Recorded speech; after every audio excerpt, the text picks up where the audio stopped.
I think my favorite part about traveling is human connection. I think it's so special to be 5,000 miles from home and connect with someone who's like from Bosnia or Slovakia or places in Africa, and it just reminds you that as different and unique as we all are, we are connected and united by this universal theme of love.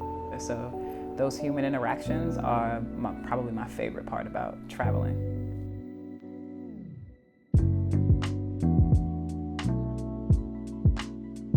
My name is Holley Kholi-Murchison. I am an alchemist of sorts. I do work that allows people to realize their full potential. I'm a person who exists in the world to make sure that we thrive and live our best lives. And I'm in Amsterdam to do a little bit more of that work.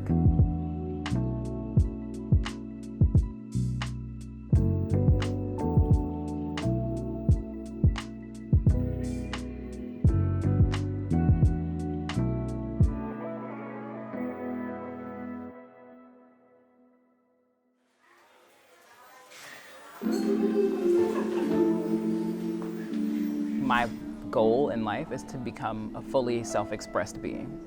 The closer I can become to being self-expressed, the more it unlocks something in someone else. Like being in a room with divine is like, you feel unlocked every time. You feel more capable, you feel more seen, you experience love, and it's like, oh, it's actually really selfish of me. Like I'm cheating myself and other people around me if I don't do the thing that may feel terrifying. I get really excited to talk to people about what their learning experiences were like in school and what they're doing to continue like learning and growing as a person. Like I see myself as a lifelong learner, and I'm always like, oh, where do you go to learn new skills, or what are you learning right now? What are you curious about right now? I think curiosity and learning are deeply connected. So talking to people about those things is always great. So I was here this week speaking at the Next Web conference, which is one of the biggest tech festivals in Europe.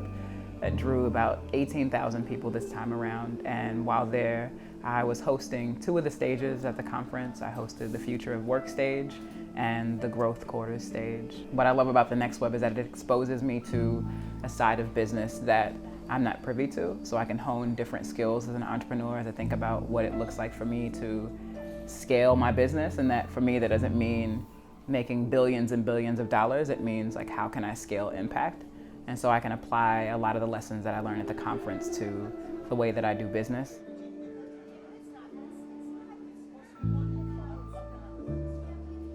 I feel closest to God when I'm on a stage. Really? Yeah.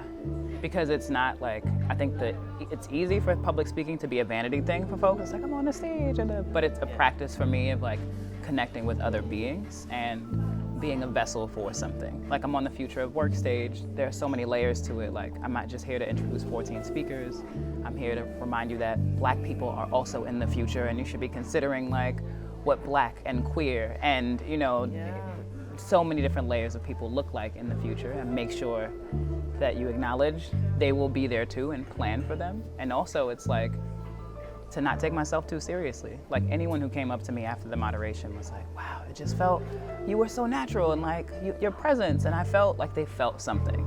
And it's a reminder to people to like feel something.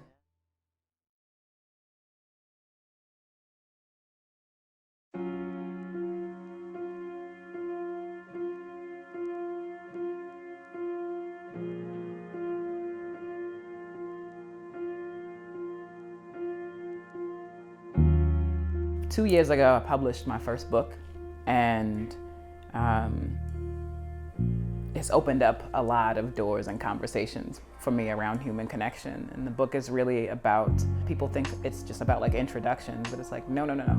If you could redefine your personal narrative, the story that you've been telling yourself about yourself or other people about you, what would that story be? And how can you use that framework to redefine the story again when it changes, right? Because I'm 35 now, but I'm not the same person I was 5 years ago. I'm not the same person I was 6 months ago. And I think a lot of people need access to tools and frameworks that help them grow like as they grow and tell the story of how they're growing. And that's what the book is all about.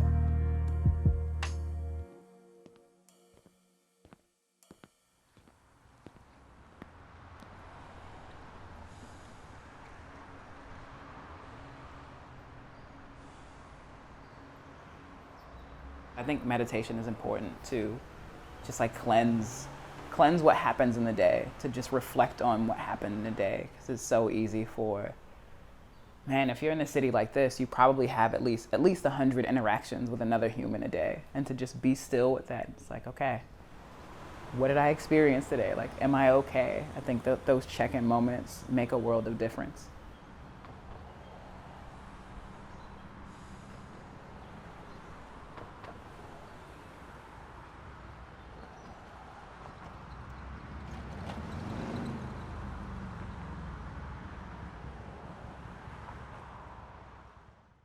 I love Amsterdam. It's one of my favorite cities that I've traveled to, and I've had the privilege of visiting about 15 countries doing speaking over the last couple years.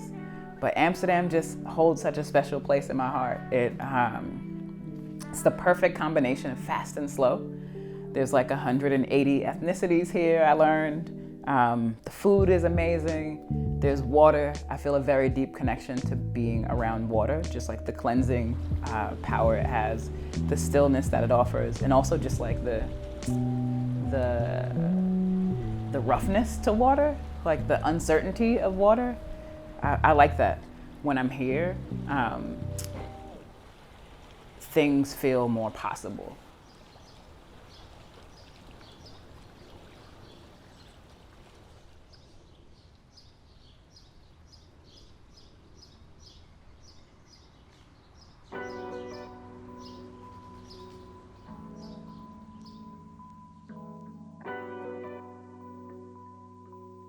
I like to be outside. I'm an earth sign. I'm really into astrology. So like being an earth sign and being grounded, it's great to go into nature. And I love water. So just, especially being here, being able to walk around the canals and be in different parks. There's a certain freedom that's aligned to being in nature. Things just grow wild and as they are. And it's kind of a reminder that, you know, as humans, we can grow wild and be as we are too.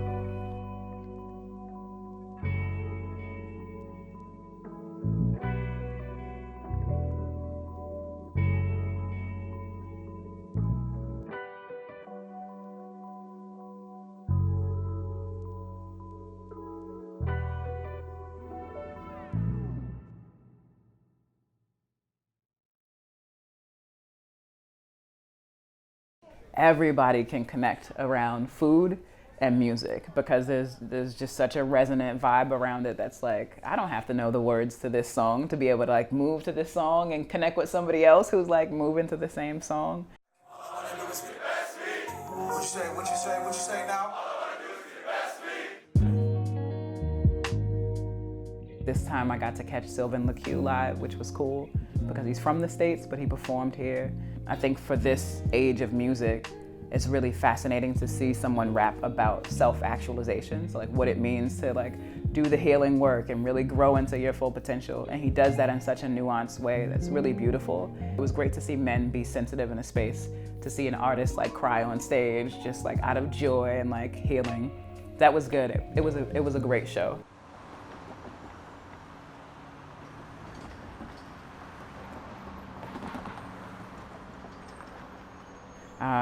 I went to Foam. Tyler Mitchell has a fantastic exhibition. I Can Make You Feel Good is on.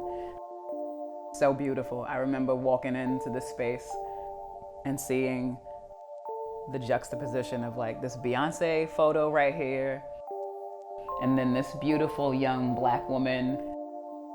And it's just like this corridor of photos of Blackness.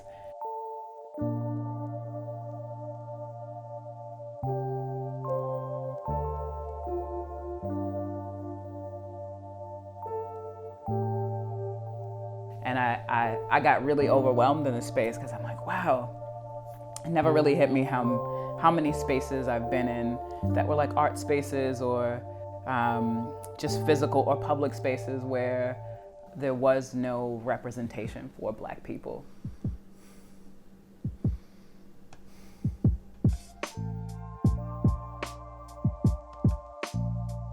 And to just see it so powerfully in that room, it was just so like loud and not in an obnoxious way. It was just like, oh wow, like Like, we take up space. Like, this is powerful.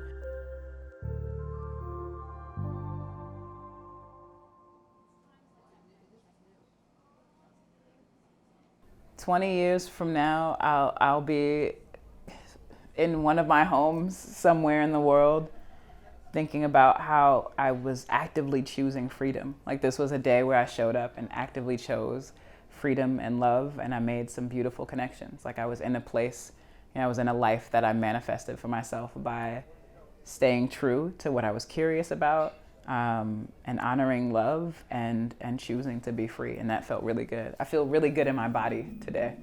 I feel really good in my spirit today. And I would remember that day like this. It was a day I chose love.